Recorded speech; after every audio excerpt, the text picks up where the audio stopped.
Well, hello, baseball fans, and welcome to this edition of the Kino Lamar Baseball Coaches Show.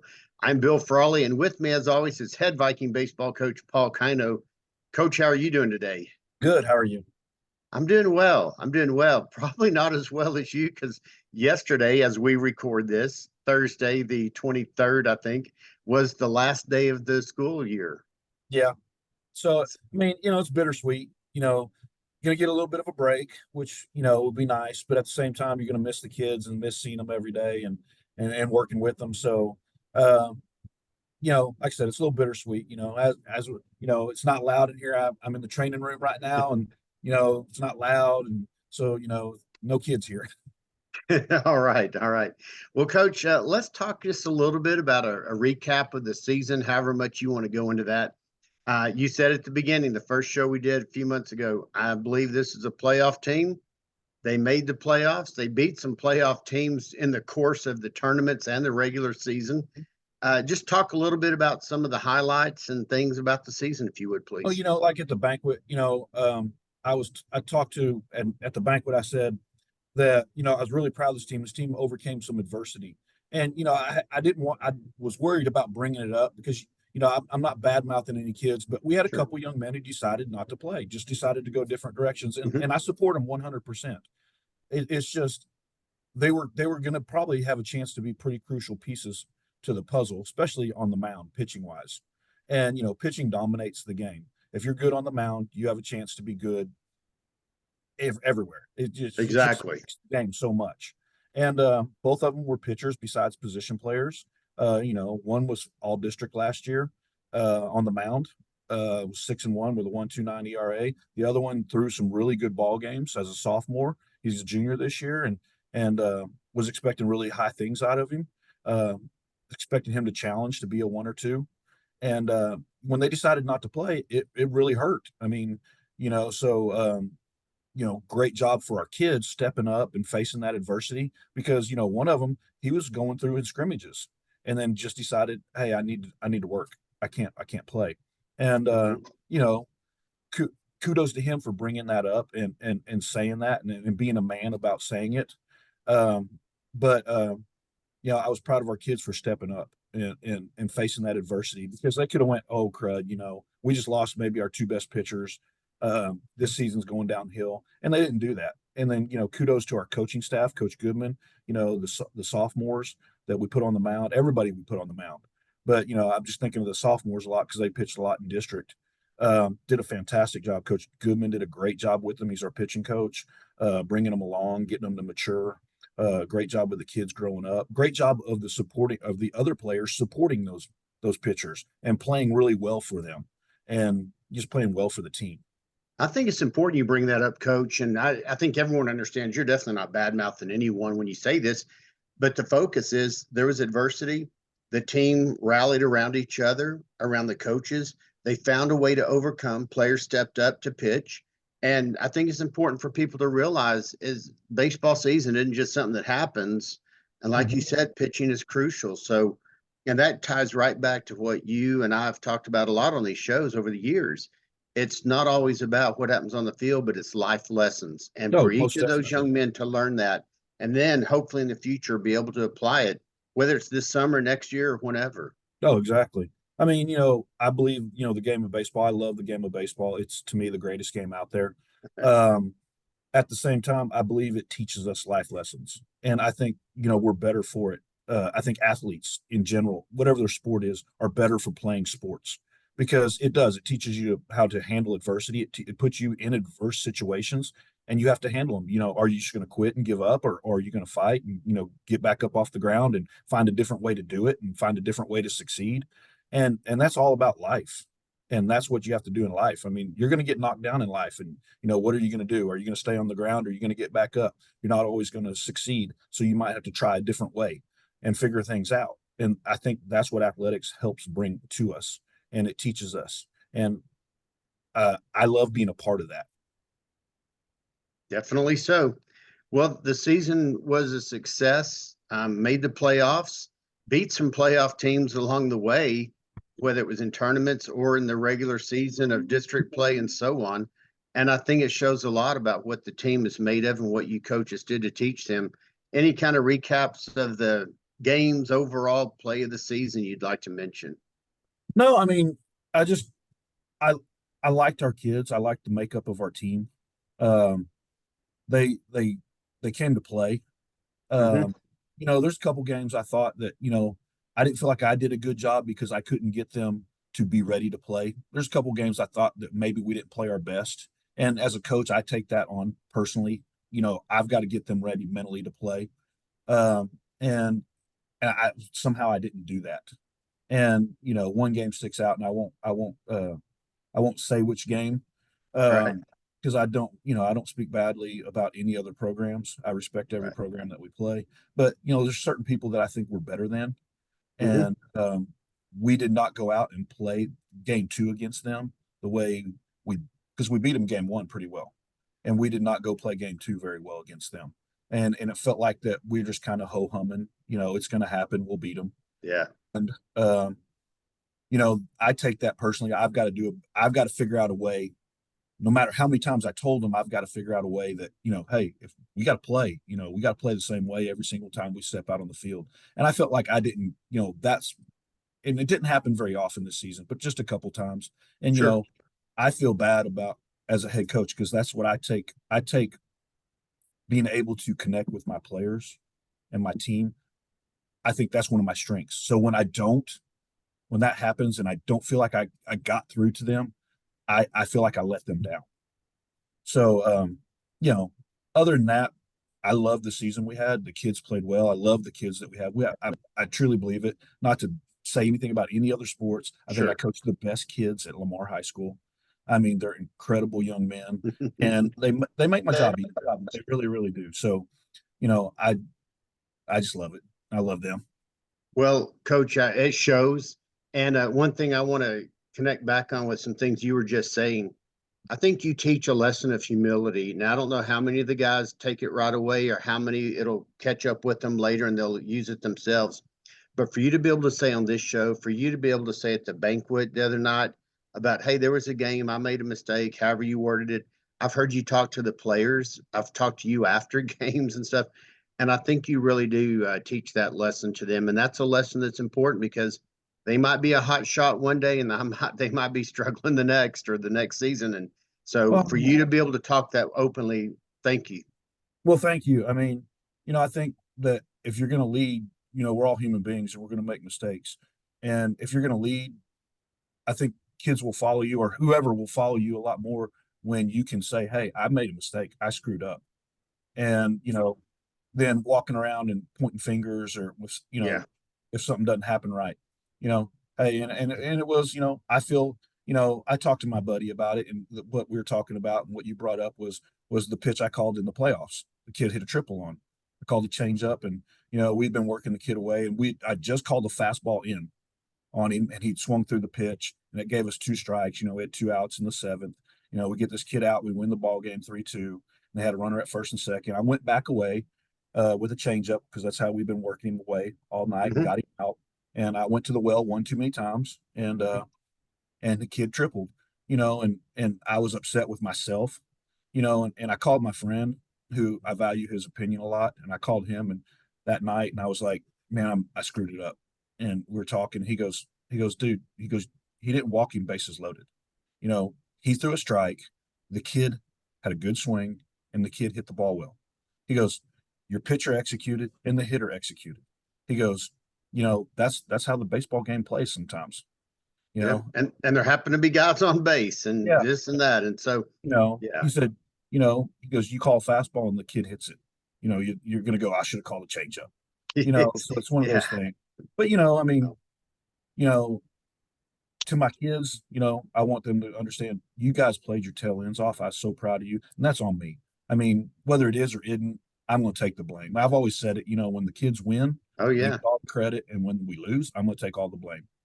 We happen to meet kind of in that back area parking lot after every game, it seems like, or somewhere closer to the concession stand building and visit. And that's exactly what you do. And not everyone else sees and hears that because a lot of times it's either just you and me or one or two other people around. So Well, you do give credit. Yeah. I've known you for a long time. And, I'm a very private person. Hmm. And, it takes me a long time to get to know somebody and a long time to, in our line of work, you know, it takes a long time to trust people because Sure. you don't know who you're going to upset, possibly because of playing time. And, I hate saying this, but you don't know what parent is going to get upset with you and maybe do something that, or make some phone calls or whatever. So it takes a long time for me to get to trust somebody and really kind of let them know who I am as far as, the inner circle, kind of thing. Yeah, And so you've been there and I trust you so much, that you get to see and I get to talk with you. And I feel very privileged that I get to talk with you after a game. So a lot of times, and, and I get to kind of rehash the game with you. sure. And I feel very privileged that, when we talk, it stays between you and me. And, not that I say anything bad, but, Right. No. and so, you know, when you have certain individuals that, you grow accustomed that you know that you can trust and you can have those conversations with, like I screwed up and, and stuff like that. Yep. Well, thank you. I feel privileged as well to be in your circle of trust. And I look forward to that continuing for years to come. How about if we shift over to the banquet and some of these awards and things that Yeah. were announced? And so, Coach Viard was there, of course, and he Mhm. talked about the JV2 team and some of the things that I noticed. I made a note of. We talk about this, the variety of experiences coming in because there's Mhm. not junior high baseball Yeah. programs at Shack and Nichols, so they come from Select, North Arlington Little League Club, whatever you want to call Mhm. all of those things. So that's a big deal to get those players in a short period of time, maybe through the fall, to gel and then become part of something. Oh yes, most definitely. Coach Vire did an incredible job. I mean, like you said, we have guys from who play select and play 80 ball games during the summer, to guys who play maybe 20 ball games in the summer, some guys who don't play any ball games during the summer. And, different levels of skill. And, they worked really, really hard. Um, at first they probably didn't have the success that they exactly wanted. And it's easy to put your head down and kind of quit working. And those young men didn't do that. They kept working. Coach Vard did a great job of keeping their spirits up early on, also making sure that they put in some little extra work. They would stay after we got done with practice for about 10 or 15 minutes and just do whatever Coach Vard felt like they needed to do to improve. And that's kind of coach he is, and that's credit to those players too because they got a lot better. Well, and something else he mentioned, tagging along with all of that, is getting out of their comfort zone because there weren't as many backup players, substitute players on that team. So they Mhm. had to move around and not just be a left fielder, a shortstop. And Yes. that says a lot too. Oh, most definitely. I mean, you got to play where your team needs you to play. Kind of having our exit meetings. We had a young man who played left field and third base for us, depending on who was pitching, and kind of looking at the makeup of possibly next year's team, depending Hmm. on who does what. And like we had our exit meetings. I had to talk to that young man, and I said, you're a starter for me. You were a starter this year. I just don't know where it's going to be. It depends on whatever. You're very versatile. You can go play Hmm. multiple positions and play them well. So it depends, if there's a young man who's not as versatile, and he needs to play third base, then that's going to make you go somewhere else because you can go do that. And that young man might not be able to do that just because of he's not as versatile as you. And, so that's how you try to look at it as a head coach. You're trying to put the best nine guys out there. So as a freshman team, even the same way, you're trying to put the best nine guys out there, and you may be a second baseman and have to go play the outfield because you may not be the starting second baseman, but you're one of the best nine guys, so you got to go play the outfield. Or you might be an outfielder and we're short infielders that year, and you might have to come in and play second base because you're our best option, and you're not Hmm. bad, and you got better throughout the season, but that's what we need you to do. And kids, for our most part, I think our kids do a really good job of accepting that and excelling. Definitely so. I think I made note of all the awards for that team. Offensive Player of the Year, Preston White. Pitcher of the Year, Nick Del Castillo. VFND Award, Nick Cerna. And the MVP, Matt Carpenter, for that Yes, I believe so. JV2 team. Mhm. Just want to give them some shout outs. And then you had to step in for Coach Gill. His wife was preoccupied. So I Yeah, hope they had a little baby, everything. so Yeah, family's the most important thing. So, he was there and where he should have been with his wife, his new son. You know, it's where they're supposed. exactly. Exactly so. And so you spoke a little bit about that JV1 team. They had some great success. And some of those players have to deal with moving up, moving down, moving there, let alone on positions. And so I think I gained maybe this year even more of a respect for some reason than I have in the past about the versatility of which level am I playing at for this tournament, that tournament, Mhm. district game, playoff, that district game. Oh, most definitely. I mean, like you said, when we started, have to move some young men around at the varsity level, that opened up some opportunities for some young men from the JV. And like I said, I have really great coaches because I can go to them and say, hey, like how I work it. I mean, I'm the infield coach, so I coach all the infielders. Coach Gill was the outfield coach; he coaches all the outfielders. So Yeah. they're all of us are varsity coaches. So when I go to them, I go, hey, okay, this is what we're doing at the varsity level. Tell me who the next guy is. And, can he do it? Can he play at the varsity level? Coach, yeah, I think he can. He can get it done. And so, I mean, that's hugely important. And it's hugely important that our kids work that way too. They practice that way so that when things like that happen, they are able to step up and play at the next level, whether it be from JV2 to JV1 or JV1 to varsity. Yeah. I really like that style too, where all the players are practicing together, infield, outfield, whatever else, and they all get a look at, hey, who am I trying to replace maybe, or next year, who am I trying to move up and fill their shoes and be Exactly. versatile. Yeah. Well, so then the varsity team, my goodness, there are so many awards. I've Oh, I half of know. my little note sheet. But what I want to at least point out is I think we had 4 players on first team all district.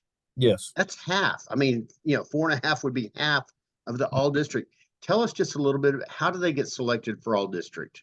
Well, I mean, honestly, we nominate them and we can't vote on our own kids. So the other coaches vote on us. We vote on their kids. We can't vote on our own. And the first thing we do is superlatives. So, I mean, not to say our kids wouldn't have been first team. I think they would have. But, when we do superlatives first, like MVP, offensive MVP of the district, defensive MVP of the district, newcomer of the year, you know, those kind of awards, the superlatives and once you get an award, you're off the board. Oh, okay. So for instance, Colton Casada got newcomer of the year. Yeah, so he couldn't get first team pitcher. He couldn't get, you Wow. know, Oh, thank you for explaining that. So he that's, I couldn't get mean, I anything knew else. that was a high level award. Go ahead. I'm sorry. Yeah, so he couldn't get anything else. So, once you get something, you're off the board. So, sometimes it works out where it opens up some first team all district slots. Not saying our kids wouldn't have got that, or it opens up Right. second team all district slots. You know, because if a kid would have been, say, a first team catcher and say he wins MVP of the district, well, he's off the board. So, he can't be the first team catcher. So then the guy who probably was going to be the second team catcher becomes the first team catcher, and the guy that would have been the third team catcher becomes the second team catcher. Gotcha. Wow. Those kind of things. But like I said, I think all our kids would have been first team all district. I mean, Yeah, they're really good players. They had really good seasons, um, and I think of course I'm biased too, sure. but Of course. uh, I think they're really special kids and special players. Yeah. Well, and I mean, the vast majority of the varsity players, and some had played at JV1 or whatever, but the vast majority got at least honorable mention, all Yes. district, second team, first team, and then of course the newcomer of the year. So that really says a lot.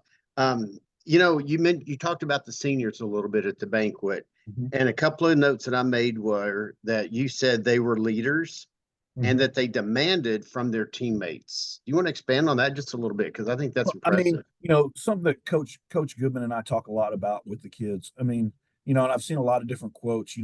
If a team doesn't have any leaders, they're not going to be a very good team. If a team is led by the coaches, they have a chance to be an okay team. If team are led by the players, they have a chance to be a great team.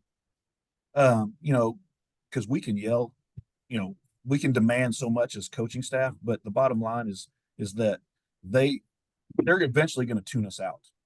But when you're player led and you're led from your own teammates and your own teammates demanding from each other and demanding excellence, you play at a higher rate. You play at a higher level when it's team led. Hmm.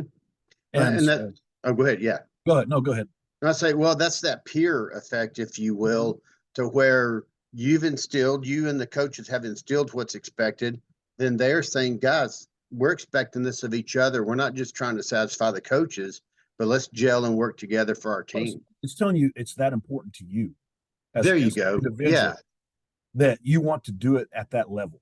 Coach doesn't have to get on to me to play at that level. I want to play at that level as me as a player, and I want you, my teammate, to play at that level. for So sure. player led is just it's so much better than than any type of leading. Now, obviously, coaches we're going to lead, but when players take it over, that's when you have a chance to be great.